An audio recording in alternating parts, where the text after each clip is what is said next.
episode 73 of Retro Encounter, the RPG fan podcast where we journal our game experiences and sometimes talk about off-topic things.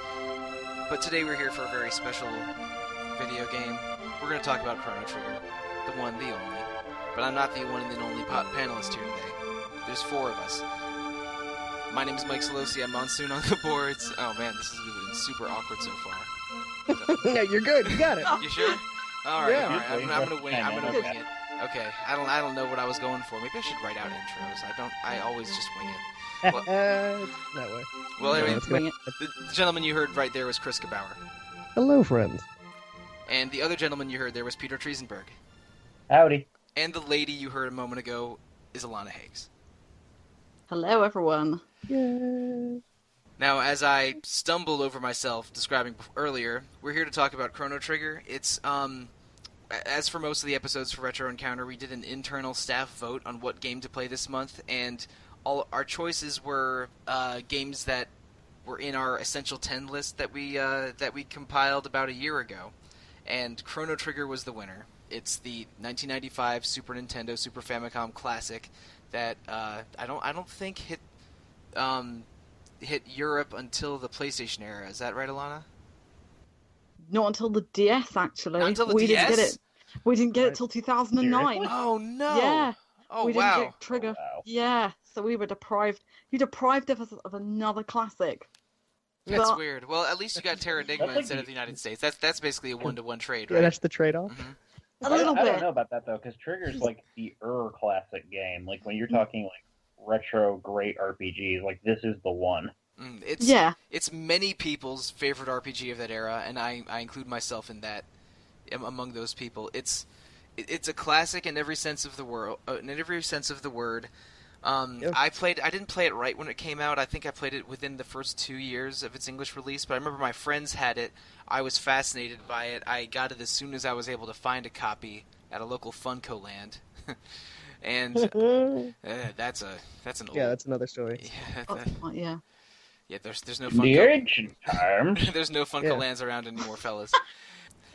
When we were assembling the panel and talking about who was going to be on the episode, I was a little surprised to hear that one of our other three panelists present had not played it before. So, care to explain yourself a little bit, Chris? Yeah, so it's interesting because while I had an SNES growing up, it was the first home console that my brother and I got when we were young. We didn't really get new games. I think my parents, we had, of course, Super Mario World Pack-In. My parents got us Super Mario Kart and Kirby's Avalanche, and then we inherited games from, friends and families that were getting rid of whatever they had. And so I didn't play console RPGs until PlayStation. So that meant that pretty much every classic from the SNES era I've had to play retroactively, mostly from high school on. And I've actually started Chrono Trigger a couple times before. Once was when I purchased Final Fantasy Anthology. No, not Anthology. It was Chronicle, right? Chronicle was the Final one that Fantasy had, Chronicles. It was that had this and FF4 for PS1. Yeah, when it came out in those four games were 2001. released individually in Japan, but they were packaged. Yep. They were packaged in North America as Anthology for 5 and 6, and Yep. Chronicles for 4 and Chrono Trigger. And I played 4 first on that disc, or on that set, and then it vanished. Still don't know how. I was living in an apartment downtown in New York City at that time, and just don't know if it just vanished into the walls or what the hell happened. But I never got around to Trigger. And then years later, a very good friend of mine basically hounded and insulted me until I picked up the DS copy. And I started it. Yep. I loved it. I was up until, I think, Site 32. And then life got in the way because it was my last year of college at art school. And then when I went back to it, it was one of those things of like, I don't want to start from here. I want to have to start over, but there's other stuff to play. And it just always got back shelf. So I would play. And then I got into a kick of, I'm going to play stuff on original carts. So I was trying to hunt down the Chrono Trigger cart. And of course, that's way too expensive. So instead, I would be doing, the Secret of Manas and whatnot. And then this podcast happened and a great excuse appeared. And now I'm doing it. Good. After being Yeah. ridiculed again by more people in my life. Josh had your Triezenberg, throat. shut your He was- face. I definitely understand college getting in the way because there are 5 or 6 games, mostly PS2 and PS3 RPGs, that I had to drop unceremoniously because of exams or something happening. And I took care of one of those earlier this year with Shadow Hearts Covenant. But Chrono Trigger, I'm always a little surprised when I hear someone hasn't played it and is a fan of RPGs and has played other games from that era, because, I mean, this is an unfair perspective on my part, but I think of it as one of the real staples of that era and one of the best Japanese RPGs, full stop. Oh, it is. And it's on most people that I know who played RPGs in that era, whether they be people from the site, friends from growing up, and all the rest of it. My whole life, it's always been a title I've heard as the title, or one of those titles. Right. Especially for that NES to SNES era. If you weren't doing your wizardries and your Wasteland ones and whatnot on PC, like, these were the console games, and this one specifically with Secret of Mana and FF, 3 and 2 at the time, and now 6 and 4. Like, those were those games that everyone was like, guys, we're there. We're doing these cool stories. You have to see what they're making happen. But yeah, it just always eluded me. Okay, now, I hate to date myself a little bit, but Peter and Alana, both of you are about, I want to say, 6 or 7 years younger than me.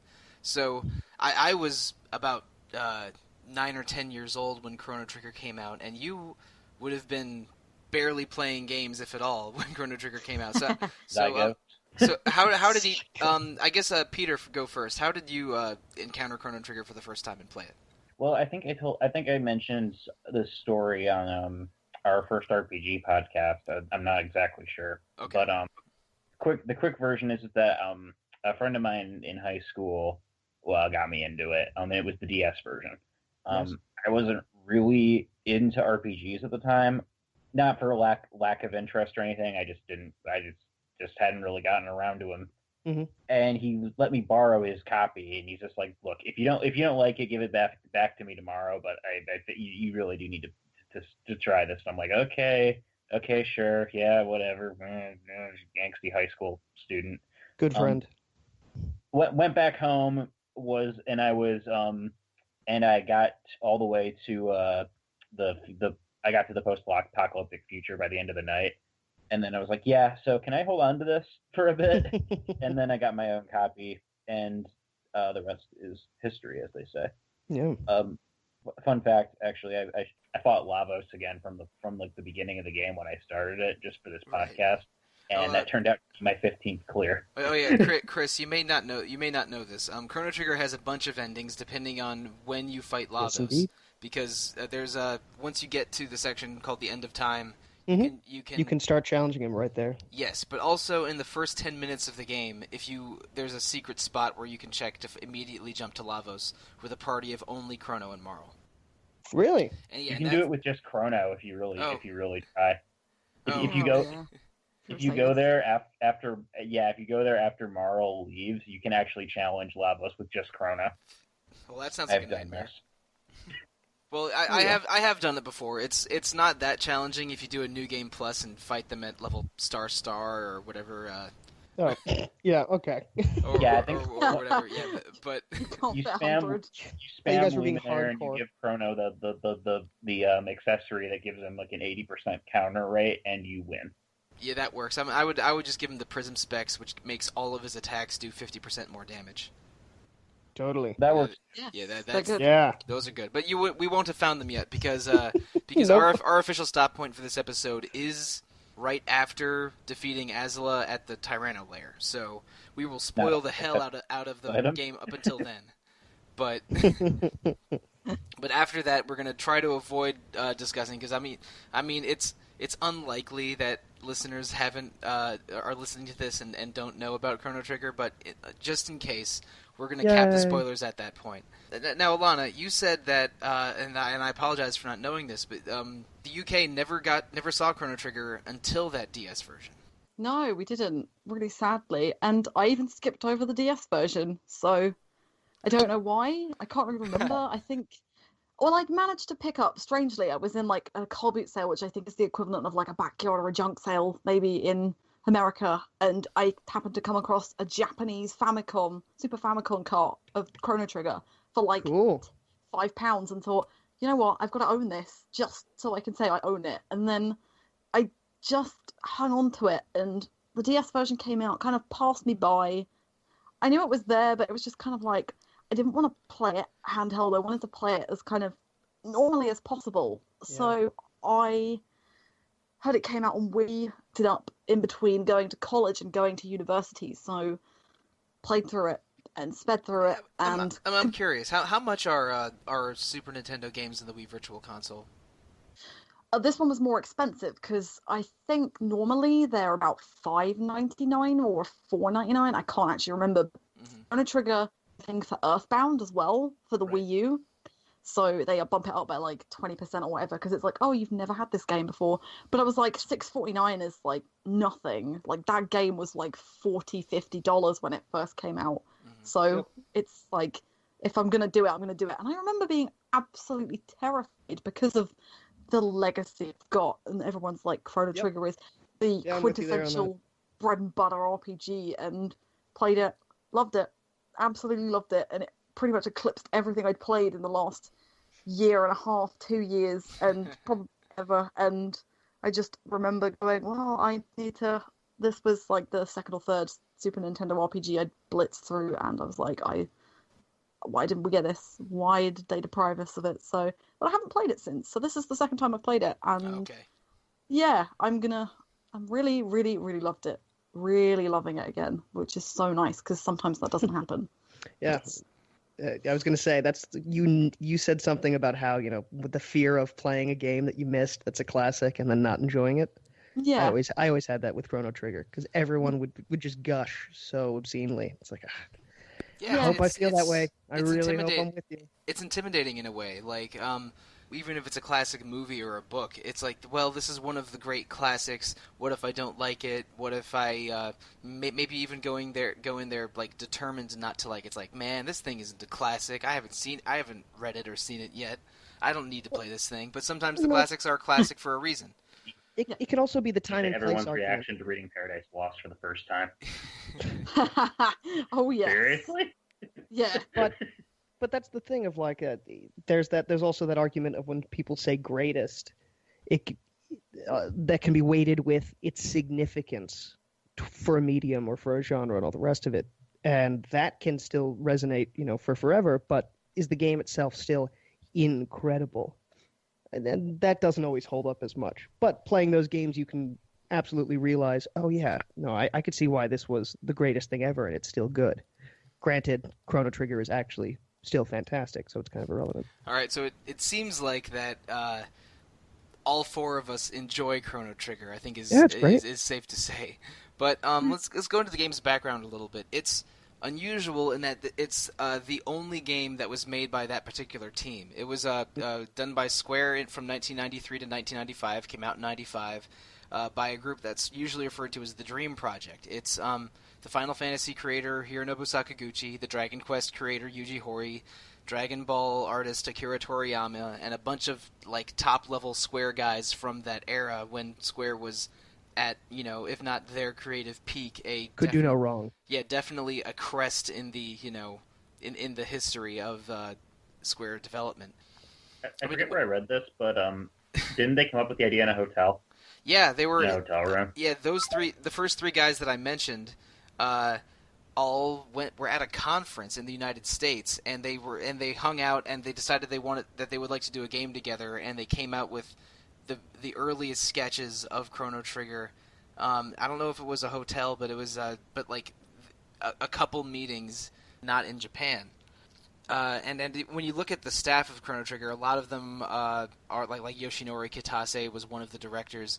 A lot of them are Square people that were there for 20 years and are still there today. It's like a lot of the people that worked on Chrono Trigger were just the all-star cast. Yeah, it was the best of the best of Square at that time. It really is. It really is like a jam session in a way. It's like some of the best creative minds in the RPG industry, like coming together. And with that kind of pedigree, it's no wonder that Chrono Trigger has such a special place in a lot of gamers' hearts. The fact that it holds up so well to this day. Yeah. it's kind of interesting because we were talking actually before we started recording about Uncharted 4 and how much animation is in that game and Right. how it adds so much layer. What blows my mind about Chrono Trigger is actually kind of the same thing, is the visual detail. Take away even just the RPG systems and the game systems with tech, dual tech, and everything else, and your class and your characters and how they all interact with each other. Just from an animation perspective of wind in your hair when you move, to how you swing your sword instead of just the more traditional turn-based kind of thing of like, now my sprite's going to move to that side, and they're going to do a generic attack thing. Yeah. Every piece, every attack, every tech, it's just so well crafted. Shadows in the forest are extra detailed with color so that it's light falling through the leaves, not just a shadow. The bats, when you're approaching Magus's lair, and how they leave the trees, or the doves over Medina. And I know I'm getting into other spots of the game, but it's just so... It just, to your point about a dream team, it just feels like they went above and beyond to be like, okay, this is we've made something great. How do we just keep tweaking and refining and adding more and give more detail? It's just a beautiful looking game, even today. Yeah, and when you talk about like how accurately it transcribes Toriyama's artwork into a 16-bit environment, yeah, I mean, like it looks authentic. Like, yeah, it really does. And working with such that's working with such a limited bit of tech. It's able to work so well. Yeah. Like I read somewhere, again, I remember exactly where, but they akined it to like you're trying to like make a sculpture with a toothpick. Like you have such a tiny surface to work on, and you're making such an intricate looking image. Right. Yeah, and it's comparing the sprites in Chrono Trigger to sprites of its contemporary games, even the ones made by Square, is pretty jarring because they the Final Fantasy 4 through 6 sprites sort of obviously live in a kind of rectangle and move sort of rigidly within that rectangle. Yep. But I guess less so in Secret of Mana or Seiken Densetsu 3. The characters are bigger and more expressive in that game, but don't have as many frames of animation as the Chrono Trigger characters do. And they're all in those games, characters are all sort of the same body type.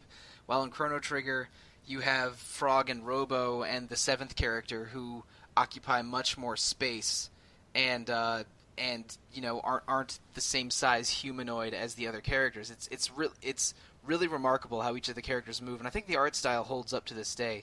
Absolutely. And that reminds me. Yeah, Chris. There is a 7th character. You have 6, but you have 6 right now where you are. You have this main 6. Correct. But are you aware of who the 7th character is? No idea. Okay, all right. We are going to avoid talking about that character officially. Dang it! You might not even get him, depending on what ending you go for. Yes. You might not even get him. So anyway, I've spoiled who like a gender, but it's not surprising.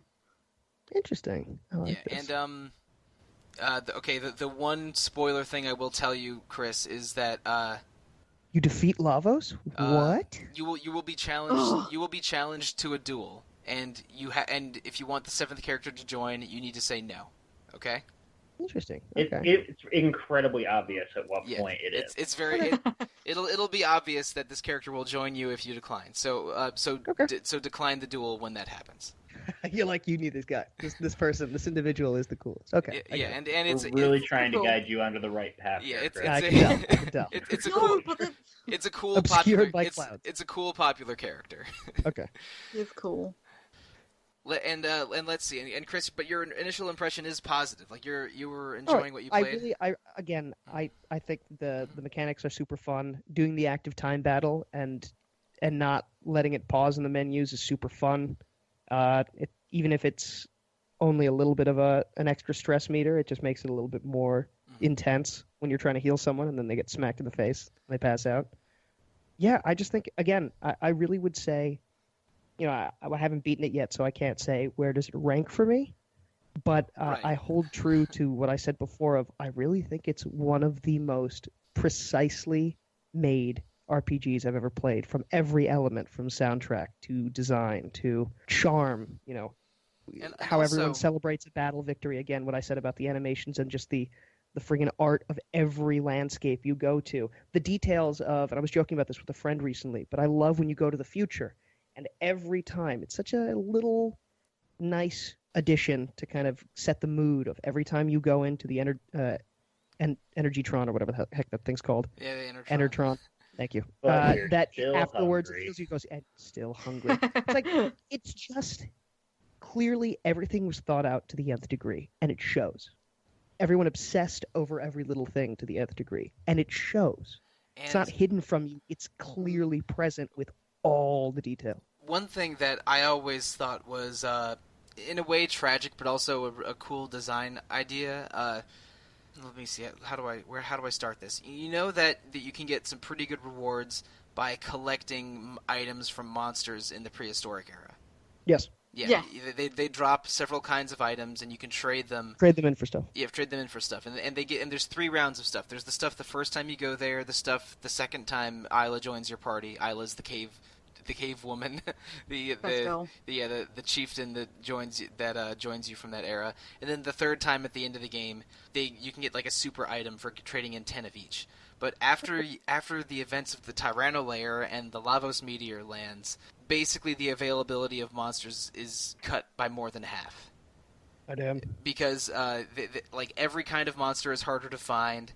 They're like the dinosaurs are slowly becoming extinct because of the oncoming ice age, and also the inn where you can drink spring water to heal, that's gone. Like no way. Yeah, okay, cool. the society starts to fall apart a little bit following the meteor, and that's a detail that's easy to miss unless you go unnecessarily visit there after the last sequence in 65 million BC. But there's so many little touches like that make Chrono really special, and also sort of work as a time travel story. And I mean, shouldn't be a surprise to anyone, but there's a lot of time travel stories that don't work at all. Yeah, I mean, that's very true. Usually, and what I like about Chrono Trigger is it kind of, from what I can tell so far, it follows the kind of 12 Monkeys rule to an extent. You can go back into the past to try and change things, but really the same stuff that would have existed seems to be happening anyway. It's just maybe being done by someone different, which I loved. And I'm sure it changes because I know how many different endings there are to the game. But in terms of the history of this world, how it's set up from the get-go of like 400 years ago, the Fiend Lord was defeated.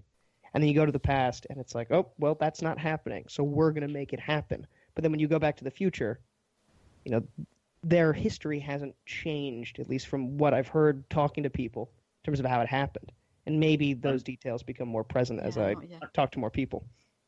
Unfortunately, the best indication, the best ways that Chrono Trigger plays with time travel isn't until the second half of the game. So I wish we could talk about it right now. Fair enough. I really want to get there. I was just saying, there's a rather meaty segment of the game that is almost entirely optional, but that's where it plays with the time travel segments in the most interesting ways. Okay. And this is also getting super ahead, but its sequel plays with the concept of time travel in a really interesting way. Yeah, Chris, you know how there's a subtitle to your save file every time you save? Yes. When that subtitle becomes the Fated Hour, which is the second to last one that you'll find. Oh yeah, I've heard there's like tons of random stuff you can do. Tons. There's I think there's one specific lengthy side quest for every character other than Chrono. Cool. And that's where that really so deviates. Okay. 6 big side quests and a bunch of smaller things. So I've been trying really hard to avoid walkthroughs, especially for the sake of just being on it for the podcast. Because, as we talked about with the rarefied air of this game, it's just like I wanted to see how things are going to unfold. Well, it's nice because it's not a really hard game. Like, it might make you play really quickly, but it's not difficult. Like, you learn things really quickly. You know, those monsters in the future 2300, if you hit them, the little jelly ones, you hit them and you do like 2 damage and you're like, oh no, these must be immune to this. We must do magic. And then you do magic. That's really cool as well. I like, as well, talking about time travel, there are 2 things specifically I really like. And I like the way that when you start learning magic in the game, Isla can't learn it, and the reason Isla can't learn magic is because she exists in a time period where magic Before doesn't magic. exist. Yeah. Yeah. So magic, I can't remember when it's explained, but magic comes about because somebody interacts with basically some remnant of Lavos. I may have misunderstood that. That Yeah, might be we can talk about that in the second half. But Chris, you will learn you will learn about the origin of magic very soon. No, it's Yeah. interesting because this morning, while dealing with the death pains of food poisoning, is when I tried to get Ayala magic, and I just had that experience, and I was like, oh, that's cool. Nice detail. Yeah, Did it's you clever. figure out to give frog magic right when he rejoined your party? Oh yeah, well, not I thought about it, but for whatever reason, and it's one of those things of just how I was playing the game. I was like, all right, I'm going to get through this event, and then I'm going to do it. And then I think the first encounter when he rejoined my party, he looks around and goes, "Oh my God, humans doing magic! I didn't think that was possible." And I was like, "Oh yeah, let's go That's so back, cool. side Yeah. trekking. Yeah, We're gonna go back and give you your water." yeah. There is some backtracking in Chrono Trigger, but I don't think it's not that No, it's crazy. not bad. I And keep thinking it will be, and then it takes a minute to get to a gate, Yeah. maybe two. You're like, "Oh yeah, I but- walked across half the world, but that was fast." But both you and Alana alluded to it. Chrono Trigger does a pretty good job of communicating the different gimmicks and different actions that are best for fights. I'm a little bit broken in that regard. I know the game so well. I already know how to do everything. So I'm not really paying attention to the cues that I should be paying attention to, and I'm not really figuring out boss battles because I already know what to do for each of them.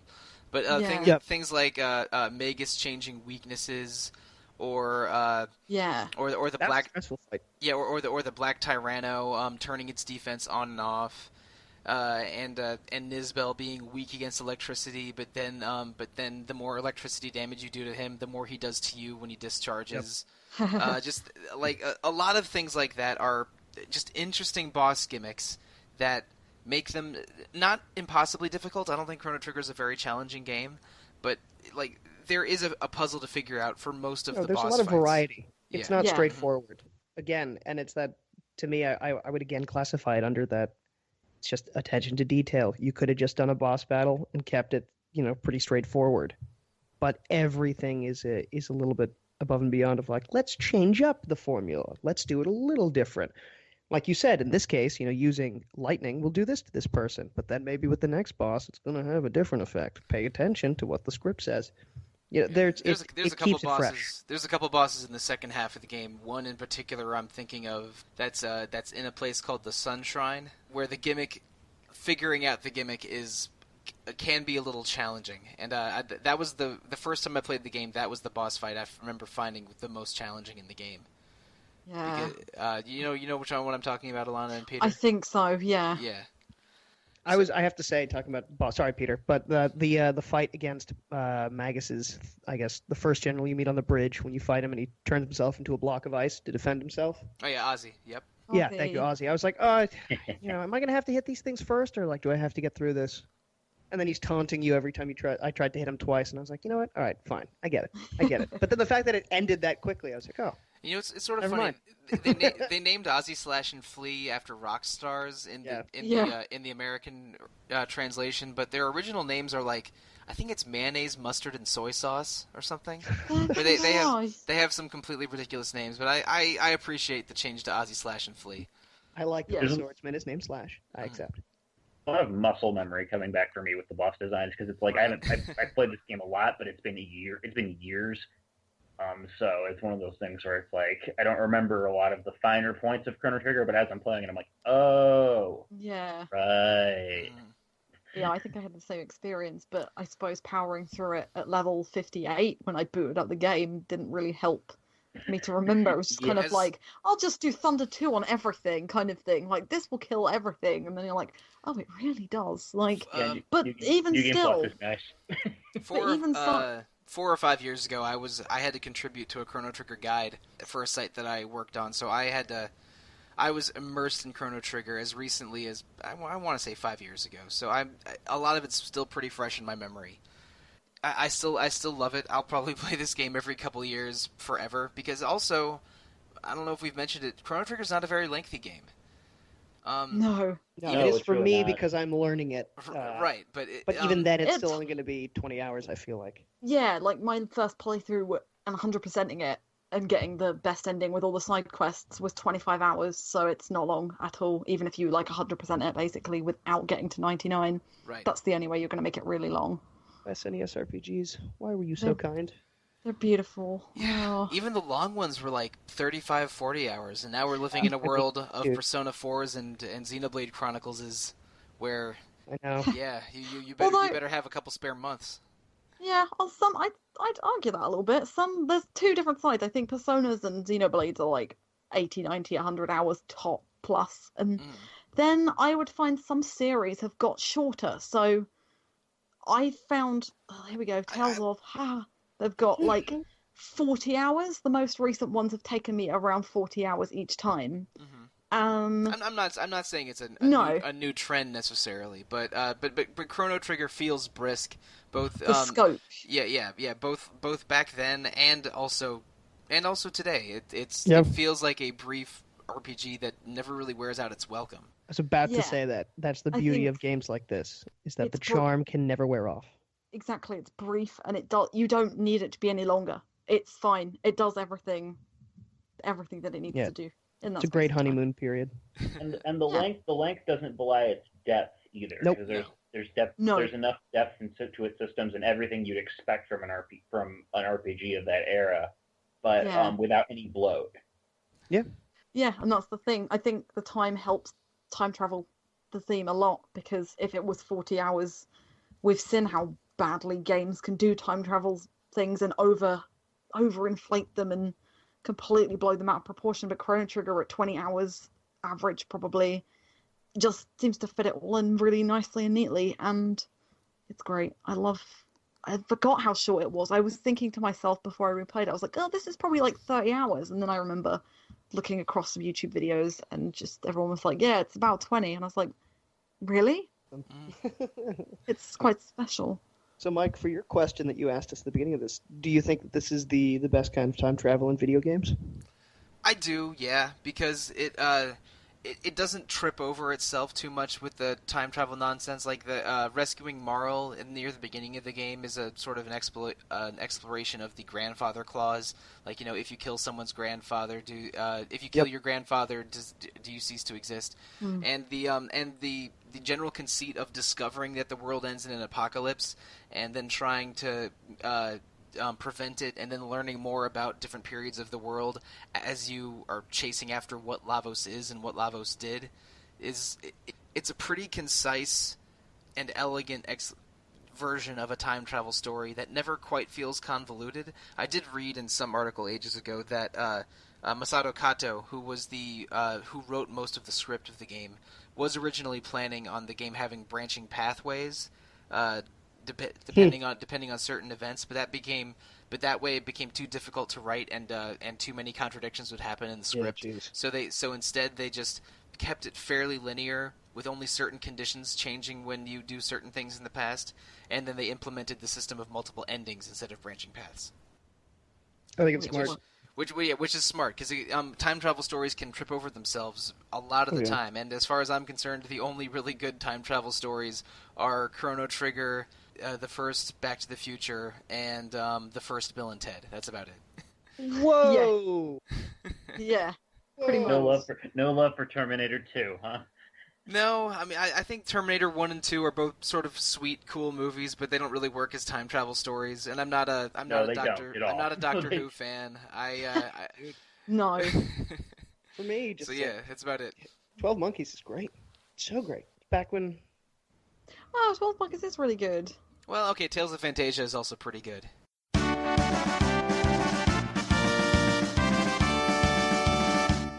We've talked about the characters a little bit, but the six that we're going to talk about, we're avoiding talking about Mr. Seven, is Chrono, Marl, and Luca, who are three teenagers from 1000 AD in a nice little steampunk medieval world.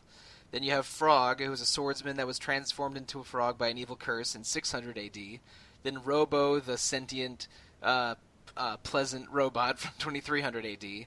And Isla, the prehistoric chieftain of a tribe in 65 million BC. And also, this is Yeah, one thing Chrono Trigger doesn't do well at all is, the different And eras of creativity. yeah, the different eras of prehistoric fauna. Oh, Yeah. Like developed mammals and dinosaurs and humans all existing at the same time is not exactly consistent with science.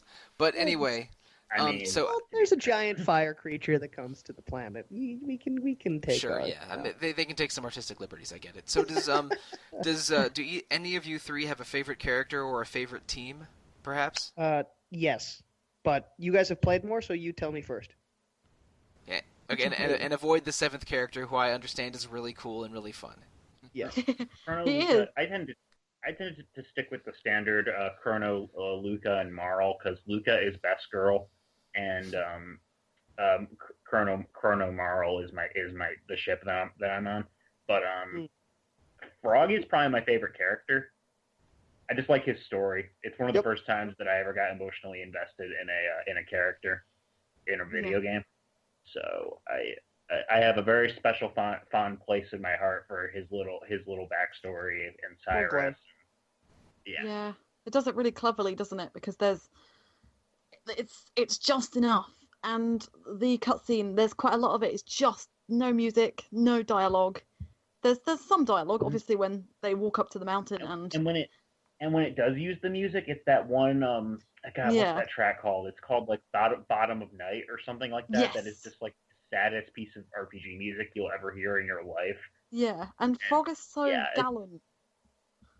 Like, there's nothing to dislike about Frog. And you're playing the version where he has the like old English accent. Yeah, exactly. So he's completely like Shakespearean medieval kind of. He speaks with a Gozaru samurai accent in the Japanese version, they translated that into a medieval accent in the SNES version, and in the DS translation they toned down. They make him very chivalrous and proper, but they toned down the like medieval Val language in the DS version's translation. Oh, I don't. Art, here cometh that boy. Yeah, I love that because it makes him so much more like you get immediately. I think you get the sense immediately that when you meet him in the cathedral that he is a knight. You know he's had some grand like title or liberty or anything like that, and you come across him and you're like, he's a frog, and it's just like, oh, okay. There's one moment I really like in the animated intro to the game from the PS1 cutscenes is how he's like, it's doing the whole like he's kneeling in front of a grave and then he picks up the sword and walks away all resolute. Like it's a very stalwart hero trope. I love it. Yeah, it's very standard and tropey, but it's a cartoon frog drawn by Akira Toriyama, and that makes it 100 times better. Got a little mustache. His little whisker things, and it's like, oh, I like Frog a lot. I also think it's really cute when Luca hates frogs and is grossed out by him when she first meets him. Yeah. But then in one of the endings, I think it's challenging Lavos right after you kill Magus, but it would be right after you defeat Magus, but I don't remember exactly how it is.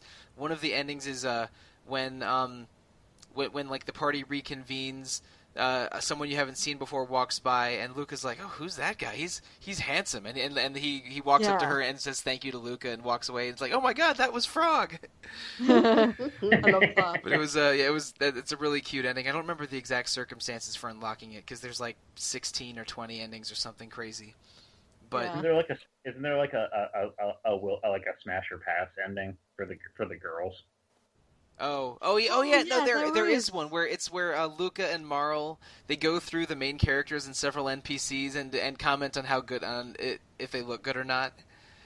And there's another ending where you walk through and there's a bunch, and all of several major players within the development team are sitting around in a room, and they all have ridiculous sprites representing them. Yeah, I got that ending the other day. Tetsuya Nomura fake resets your game. Yeah.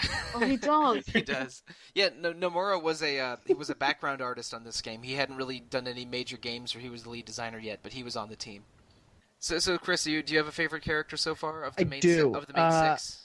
I have to say, I mean, I renamed him because Frog was just so original, so creative as a title. But Chrono, and Marl are my main three right now. I love, and I think she's just super powerful, but mainly because I can't do the magic thing, and her heal isn't that useful. And I like being able to balance between Marl, and if I really need to, I can use Mr. Frogman to, just always keep people alive. Basically playing it safe in that sense. But he can also deal enough damage, and of course Chrono is just vicious. So yeah, that would be my 3. And for very similar reasons, I just feel like the backstory to our Frog Knight, Mr. Glenn, is fantastic. It's the most interesting. It's the most dynamic. I also love, I think I read it correctly, but I left the house too fast when you finally pick up the badge from the kid. Oh, right. Who stole it. Yes. Mm-hmm. And as you're leaving, I think I heard the dad say something about, like, totally my fault, especially since your mother passed. And I was like, oh, I wanted to hate that kid. You have to make it that his mom's dead. Damn it. Something like that. It's like a nice little detail to be like, yeah, you should hate this child, but he's got a sad life, so lay off. Oh. So I just like that whole charted journey of, I can't join you. I would need no. I just leave me alone. And you come back with the sword, but so I could, but no, I can't. I must fight against my destiny. It's just, to what Peter said, it is a little obvious, but it's done so well because it's a friggin' frog. And he's charming as hell. He's a frog. And then It's amazing. he slices a cliff in half. It's amazing. Yeah, that scene's It's really so dope. I love that. All right. Oh, Oh, my favorite party is Chrono, Isla, and Robo, just because I like a lot of the dual and a lot of the dual techs that you can use in all of them, and Yeah, all great. 3 are crazy good attackers, especially when you have the final weapons for Chrono and Robo, and Robo can do an all heal, so Yep. that's can. that's helpful. Yep. See, His whole thing with his robot friends beating him up was very, very Yeah, touching. that was that gets a little dark. It really does. It is dark. See, I was gonna bring up Robo. My main party is Chrono, Frog, Isla, because even though Robo has a really good all heal, Frog and Isla have an all heal that does about half when you're at end game, so it does like 500, but it costs 1 MP each, and it's really great. And also they've got that really handy triple tech. I think it's called 3D in the Super Nintendo version. Yeah, it's No idea. 3D attack in in that Not one. there yet. And They're really good for the final boss because you don't really you have a couple of group encounters in the final boss, but they really work well together. And I think with Chrono's best magic spell plus their triple tech, which does like upwards of 5,000 damage when you've got the best stats, is really handy. Chrono, nice. Frog, and Robo have basically an identical triple tech, which is just a single target physical attack, but with more healing and less speed and offense, because Isla's all about speed and offense. Yeah, and I love Isla because And, she's just crazy. And also, Chrono and people. Isla have my favorite dual tech in the game, where Isla just throws Chrono in the air and he just streaks across the screen. Falcon. Yeah, it's Falcon hit and I think Falcon it. Strike in the DS version. But it deals damage to everything on screen in this straight line and just huge physical damage. I use that. Amazing. And also, I mean, minor spoiler alert, both of a couple of the final encounters have enemies lined up in a straight line, so I can just Falcon hit all of them. Yeah. Nice. Falcon hit. Yeah, Pretty but much. I love messing around with the teams in Chrono Trigger. There's 15 triple techs and I think 45 dual techs because the 7th character does not have any dual techs. Interesting. But the previous 6, every combination of 2 has 3, and every trio involving Chrono has a triple tech. And then there's 5 more triple techs that you can use by equipping certain items.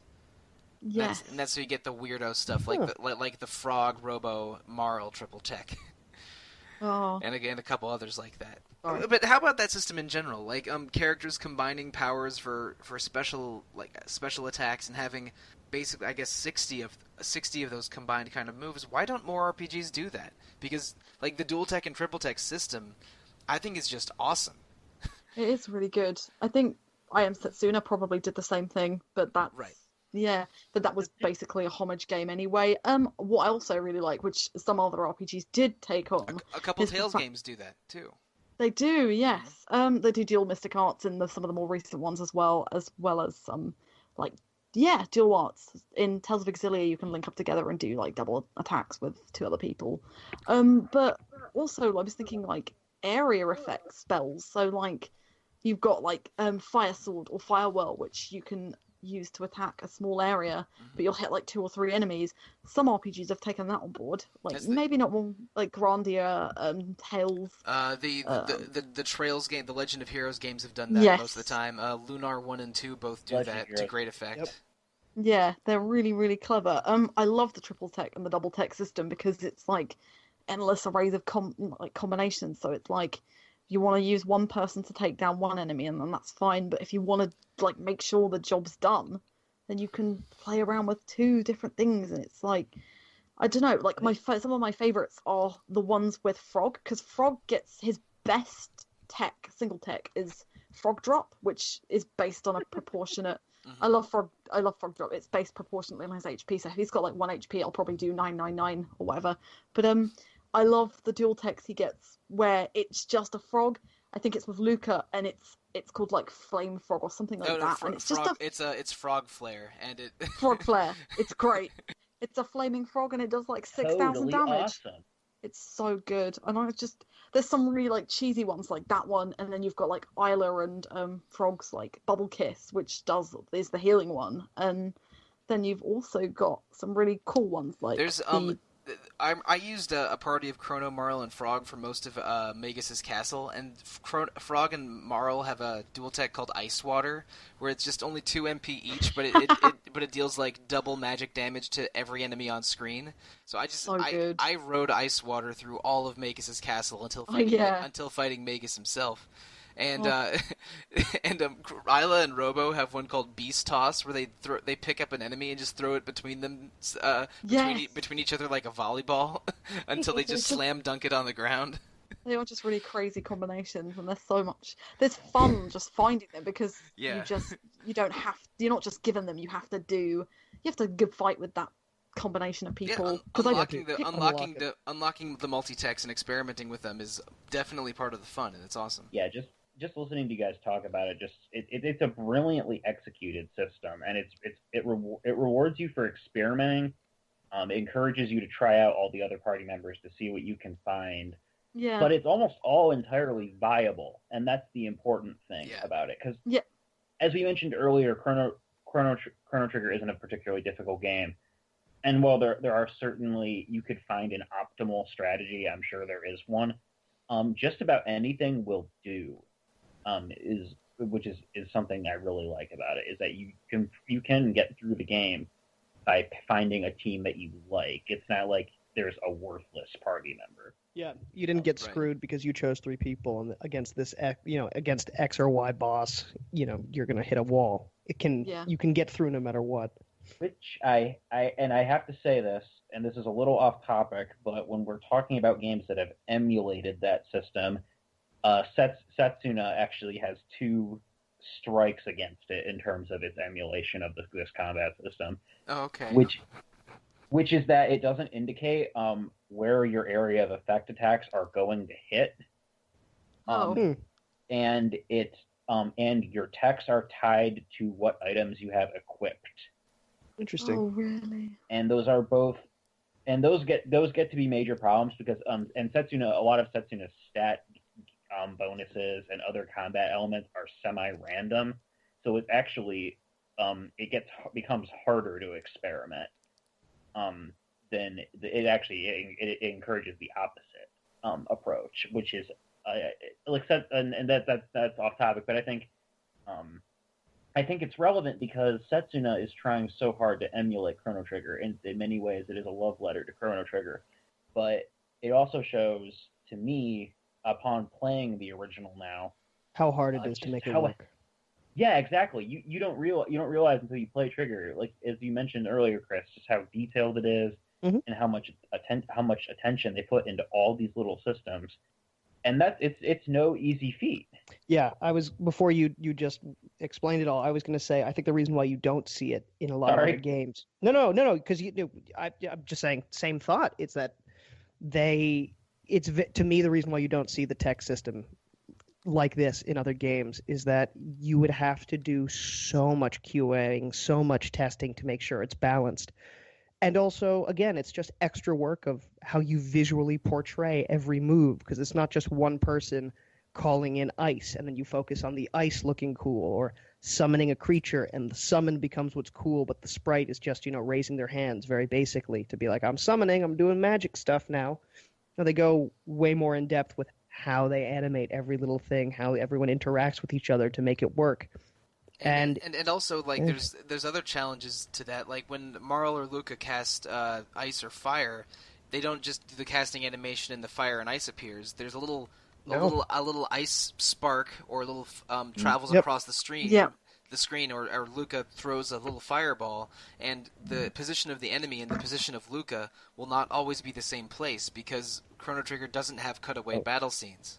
Exactly, and that raises another consideration, is that every attack has to work in every combat environment. And yes, every combat encounter is planned in advance. It's a set encounter, but that means that every attack has to work seamlessly with every combat encounter and every environment you find yourself in. Yeah, that's insane. Yeah, it's just that much more effort. I think one reason that double text and triple text work particularly well in Chrono Trigger is that the interface makes it easy to see like who can do the attacks and where people are. Like Alana's playing on a SNES emulated version, so the character menus only take up just the bottom quarter or maybe bottom third of the screen, and you can see by little meters what characters are ready to act, and you can just switch between character actions by just pressing left or right to go to each character's menu. It's not like you have to press a button to switch characters or like cycle between them. You can just see triangle to switch kind of thing. Yeah, on the DS version, it's even clearer because they keep the top screen open for the battle interface and the bottom screen for all of the menus. So you can just do all your menu navigating quickly on the bottom screen, and it'll take place on the top screen. But because it's sort of minimalist in Chrono Trigger, and you can see like who's ready and switch between them easily, it makes the whole double triple tech thing a little easier to deal with. And it also puts little arrows over whoever can do the triple tech, right, which is nice.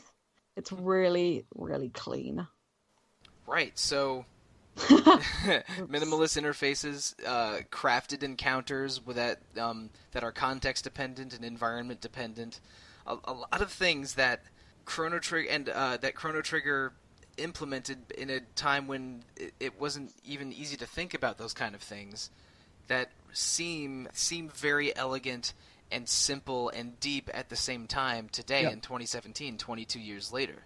It's the easy to learn, hard to master mantra done right. It's remarkable that a game has so many modern feeling systems that haven't been terribly well replicated very many times over the intervening 22 years.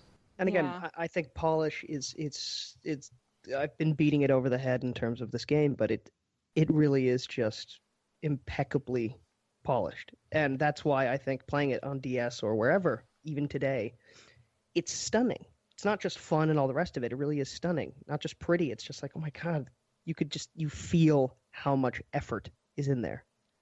Other games might debatably have a better story and all the rest of it, but just it's so well put together and every element works so well. And it can still be charming and goofy as well as heartfelt and dark. Yeah, you want to talk about almost immediately. You want to talk about some story beats and some heartfelt and dark stuff? Wait until the second half of this podcast because stuff gets real. I bet. Most of the densest storytelling and some of the most dramatic moments all happen in the second half of Chrono Trigger, and I can't wait to hear about them from you. And the second half of the game includes those that sort of open-ended non-linear segments that we mentioned earlier, and those are all awesome too. There's some amazing story drama that happens in those optional segments. Yeah. I would love to talk about them now, but I really don't want to spoil Chris. So I'm going to change topics a little bit again. I'm just going to shower praise nonstop for anything Chrono Trigger, but I think it has one of the all-time great video game soundtracks. Oh boy. Yes. It's I would awesome. Agree. It's also, again, it's not super dynamic all the time with its orchestrations, but it fits the tone and mood very well every time. I think what it does, because Yasunori Mitsuda is obviously head composer and my favorite composer of video game soundtracks.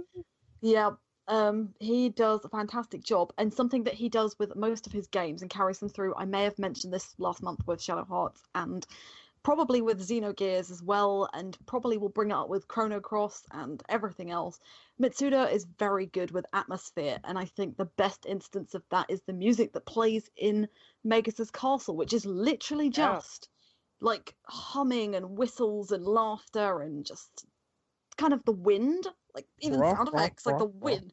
Yeah, like he's just so good at it. And I know he shares with Uematsu. I can never remember what Uematsu does, but I remember having this argument with my other half. Like he was like, surely Uematsu's stuff's really good, and I'm like, it's good, but like there's something about Mitsuda's stuff that you can tell.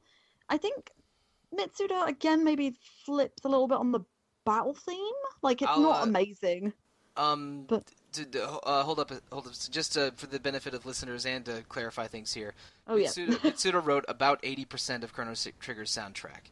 I think the total number of tracks is around 70, and he wrote like 55 of them, or quite a significant number. And because he got extremely ill late in development, Nobuo Uematsu wrote most of the remaining tracks. And then Noriko Matsueda wrote one track. She wrote the main boss battle theme. But cool. Wasn't Mitsuda hospitalized? I think he had ulcers. Yeah, it was real bad, and part of it was stress induced because he was working like a madman on the soundtrack. He was only a sound designer with Square Enix who had done like sound effects in earlier Square games. Oh, not Square Enix, just Square. And he he was underpaid and he was like starving, so he said, "Look, I need to compose music and get a raise, or otherwise I have to quit and change careers." So they let him compose Chrono Trigger. So this was the proving grounds. Yeah, I love that story. Yeah, and it's an excellent soundtrack, and you can tell the difference between the Uematsu stuff and the Mitsuda stuff. Uematsu latches on to melody a lot more, while Mitsuda tracks feel a little bit more full-bodied, like they're trying to set a mood rather than push a melody. So when you look at the Uematsu songs, like the he did the sort of guitar-heavy Tyranno Layer theme, and that makes so much sense. And the biker chase scene, and I think one of the boss battles. He also did Sealed Door. Yes. Which Sealed Door is actually one of the most atmospheric tracks of the game. But also it carries that piano melody for the entire time. It does, yeah. So it's like both of them are two of the best Japanese composers of that era. And this was, this was the make or break soundtrack for Mitsuda. It's actually the fake story on how Final Fantasy was named because it was Square's last chance. That storyline is more true to Mitsuda composing Chrono Trigger than it is to naming Final Fantasy. But it's a really great soundtrack. I love all of it. And on Chrono Trigger and Chrono Cross alone, Mitsuda is one of my favorite composers. Yes. I think what I love about it as well is each time period has got a different feel and a different sound to it. And that is like the way that's created is through the way that the continents are designed. So something I should have brought up earlier was the fact that even though the continents, not specifically with 600 AD and 1000 AD, they're similar. You can tell where things match up and meet in such subtle ways. Like Truce Canyon in 600 AD is possibly you can see hints of it, or you can see like in the mountain in 65 million BC, like where you drop down and the reptiles attack you. You can see the similarities in them. They're possibly not the same place, but you can see that design. No, they're not, but no. Oh well. They look similar to me, and I always think of them as like the same thing because it's like a linear path and you're attacked by enemies and you can't dodge one set of enemies, and I always think of them as really similar places anyway. But the other thing is with the music. So like with 65 million PC, quite a lot of it is rhythmic. There's lots of drums, percussion, and then you've got the stuff in I don't want to talk about Zeal, but I want to talk about Zeal because all the music in Zeal is amazing. Yeah. Like the sitars, and I'm just, I love the music in Zeal so much, and it's hard to not cry over it and like fangirl over it here because it's just so great, and like every world map theme is memorable. If you played the movement in green or Corridors of Time to anybody, they would know what it's from, and it's like a game soundtrack that almost transcends the game itself. Like there's so many good another thing is there's so many good recompositions of this soundtrack. So I think a year and a half ago Mitsuda did the Cross Trigger sound, the redo of The End of Time, I think, and there are some really, really good redos of those songs, and it's really fantastic. We reviewed it, I believe. It's definitely not Music of the Year 15, so that is so worth a listen. The end credits song is what does it for me. I don't know if that's The getting End too of ahead, Time. but yeah, that track I used to like fall asleep to. It's so good. That's really relaxing, isn't it? There's something that carries is. over, something that carries over to Chrono Cross as well, is how soothing it is and gentle a lot of it is. And the opening video theme and the ending theme sort of fit together in a way, because the ending theme borrows motifs from the opening theme, but it's in a different key, and has a less dark foreboding tone and more of a very optimistic tone. Oh yeah. Spoiler alert, Chris. A lot of the endings are happy. Oh, great. Okay, good. I'm glad. Most of the time, it's not going to have an open-ended, depressing ending. Most of the time, it's that's to butter you up and make you lower your guard before you get into Chrono Cross. Right. Oh yeah. Chrono Cross is a bit of a messier story than Chrono Trigger, just putting it charitably. Chrono Cross is kill your darlings the game. Okay. And also, Alana and Peter probably already know this. The one of the cutscenes added in the PlayStation version of Chrono Trigger acts as a bit of a prequel or a preview to Chrono Cross. Well, the ending there's a new ending in the DS version that ties directly into it. Oh, yes, right. Yeah, that's the one. Yeah. Oh, very cool. That's nice of them. And it's actually great. Like it's actually one of my favorite scenes. And I can't talk more about it because it talks about the secret character, but it's good. It's so good. It is very cool because I know people really hate on Chrono Cross as a whole. Well, so I don't think we'll talk about Chrono Cross more when we do another episode about Chrono Trigger. But it's I think it's a good game. I think it's very divisive because it is not because it has Chrono in its name. I think it's a great story, but kind of a weird game. It's weird and it is divisive, and I think a lot of fans were upset because it wasn't Chrono Trigger 2.0. That it is definitely its own thing. Yeah. But we can talk about that in greater detail in another episode. Man, we've been chatting for over an hour here. Are there any must-have points that we need to bring up that we've neglected? Because we've talked about gameplay, art design, music, characters. There's so much we can't talk about until after Zeal.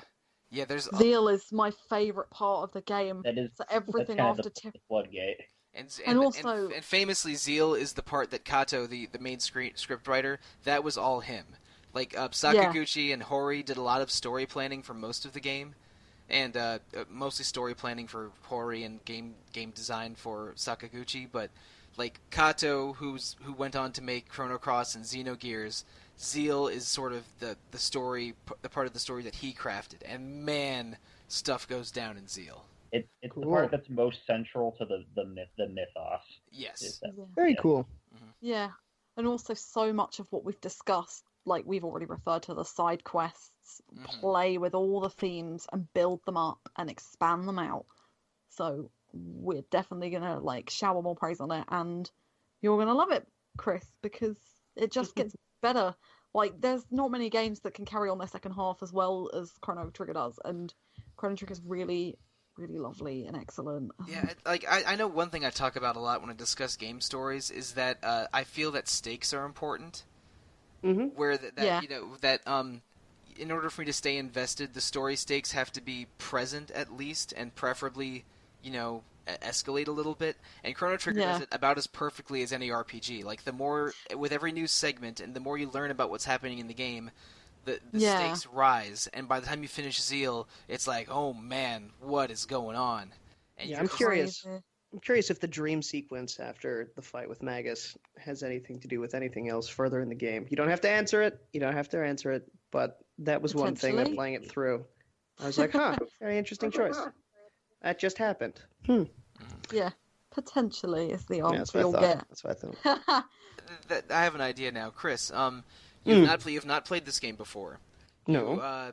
You are enjoying it thus far, and you know Very that, much so. And you know that very soon you will find a place called Zeal. Yes. So, give me a couple predictions that you have for the second half of the game.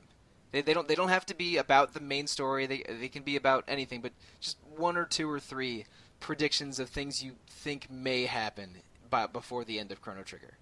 Oh, geez. Putting I you on guess the one thing spot, that's Mambo. been fascinating me, and I don't know if it's going to be a prediction as much as just I'm interested to see how certain through lines evolve, like the connection between the lizard, the reptile race, and the fiends. What is the connect? How you defeat Ozzy, and how exactly Lavos actually, is brought back. What's that trigger? Because according to that fight with Magus, he claims he's not finished.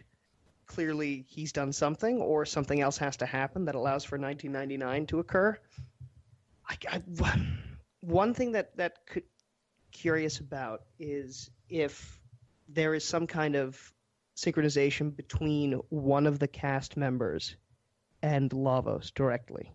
If there is, Okay. one of those kind of sacrifice for the world connections of if I die, so can this creature. Or if it is, the simple thing of like, we're all going to fight it together and defeat it. And I don't mean that as in a bad thing, but I don't know. I just feel like there is that Chrono has a far more direct connection to Lavos or the cataclysmic event than I understand so far. Interesting. Okay.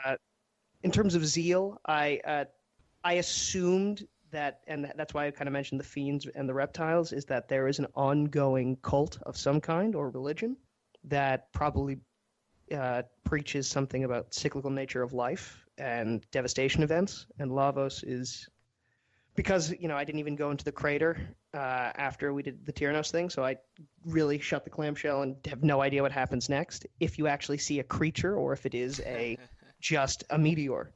And that's one thing that interests me is Lavos actually the same thing to different eras, or is it just the name of? And as history gets passed on, there is, word of mouth oral history of this thing, Lavos, not just, as Isla says, fire, basically. Yeah, fire in the it, sky. it means big fire or fire Yeah, big big. fire. Yeah. So love is that. it that simple that it's just as history advances that conceit shifts to adapt to whatever cataclysmic event occurs to another era, that they know of this thing and they've heard stories of this must be it too? Or is it actually the same creature that has laid dormant for so long at the center of the earth, as I think one of Magus's generals talks about? Right before the gate throws you back into prehistoric times, Magus said, "No, you fools! I didn't create him. I only summoned him. He lies deep beneath the earth, growing ever stronger." Yeah, thank you. Yeah. And I remember in Medina they kind of referenced that as well, with all of them worshiping in the square. That's one thing that fascinates me. Is it legitimately just it landed on Earth in 65 million BC, and now it's just taken all this time to grow strong? Or is it a little bit more complex than that? That's what I've been kind of fixated on.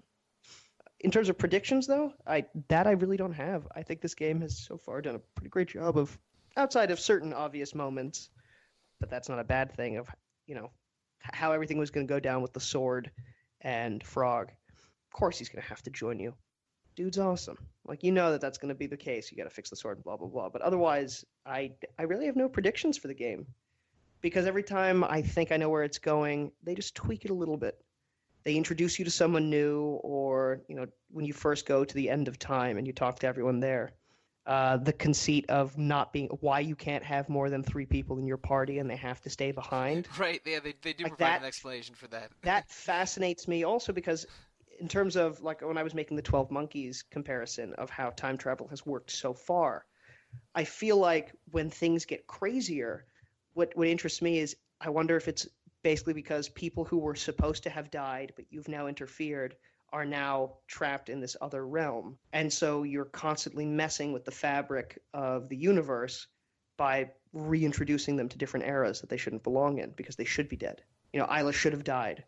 Tyrannos and the Reptile King. You know, if Frog should have died in that encounter with Magus, but he doesn't because you're with him. So it's more about questions I have, whether they're answered or whether it actually matters, instead of full-on predictions. But that's what I've been obsessing over for the past week. I am not going to answer course any not. of those Don't. questions That's or, why I'm just or asking. acknowledge any of those predictions. Just throwing them out We into the we may revisit them in the second episode, which will probably in 2 weeks, I think. But I'm glad that you are thinking about it. I'm glad that you have questions and that you'll see some of them answered or at least addressed. Cool. So I am looking forward to hearing your thoughts and all of our thoughts on the second half of Chrono Trigger. But again, because I most of the time I like listening to retro when it's a new experience. I'm in particular interested for your thoughts. Yeah, Chris. it's fun to be on the side of it. So I think we've covered a lot of Chrono Trigger so far today, and I think we're gonna cap it off right now and come back in a couple weeks to talk about the Chrono Trigger's end game and overall themes, and maybe a little bit of cross. There's still a lot to talk about, and we're going to save it for the second episode. So I want to thank you, listeners, for staying along with us for this week's episode of Retro Encounter. Next week we're going to be talking. It's going to be a pretty heavy Square Enix week, because next week we're going to talk about our favorite Final Fantasy games, which is going to be a heated discussion that I look forward to getting a little healthy angry about. I think you're going to get ganged up on by girls, because Steph and I. Yeah. Final Fantasy Adventure 2. Well, technically that is. It's not even a Final Fantasy game. Technically that game. I know, it's Saga game. Do you mean Final Fantasy Legend 2? Because there is no FF Adventure 2. Oh, it's just Adventure 1. You're right. Yeah, Adventure 1 is Seiken Densetsu 1, and Legend 2 is Saga 2. That's right. Yeah, that is the one I meant. It's getting heated already. This is getting hot already. You know, there was a DS remake of FF Legend 2 that we never got in overseas. All right, I actually just picked up a card of it, and I've been slowly going through it. That's a good Game Boy RPG. So anyway, we're going to talk about Final Fantasy next week. And recently we held a poll, a public poll, not just an RPG staff poll, about which Dragon Quest game we were going to play for a future episode. Dragon Quest V won that poll, but we're not totally sure when we're going to do episodes about it, because it's a little bit hard getting people scheduling together. But later this year there will be a Dragon Quest V episode. But if you want to talk to us about current or future or past episodes, the place to do it is to email us at retro@rpgfan.com. Or you can comment on RPG Fan's message boards, visit the rpgfan.com Facebook page, go on to iTunes and rate and review us, which helps us reach out to more listeners, so it's always appreciated when you do that, or do a similar thing on your different podcast listening venues. And if you want to reach us individually, starting with Alana, where's the best place to do that? Okay, so you can tweet me at Alana Hagues, or I have a blog which you can follow on my Twitter. It's the Ruby Rogue. Or if you want to talk to me on the forums, I am Diving Falcon. So shoot me a message and we'll talk Chrono Trigger all day. And Chris, your turn. At Chris Gebauer on Twitter. Chris Gebauer also on the site. I really was not creative with my name, people. So either way, you can find me pretty easily. I want you to retitle it Dream Devourer after you finish this game. Peter. I have Fury on Twitter. Same on the boards. Chris Gebauer, Dream Devourer is. I'm going to call you that from now on. All right, and I'm Michael Sollosi. I am at The Real Monsoon on Twitter, Monsoon on the forums, and most of the time, if you email retro@rpgfan, I'm the person answering. So I guess that about does it for this week. Goodbye and happy time travels.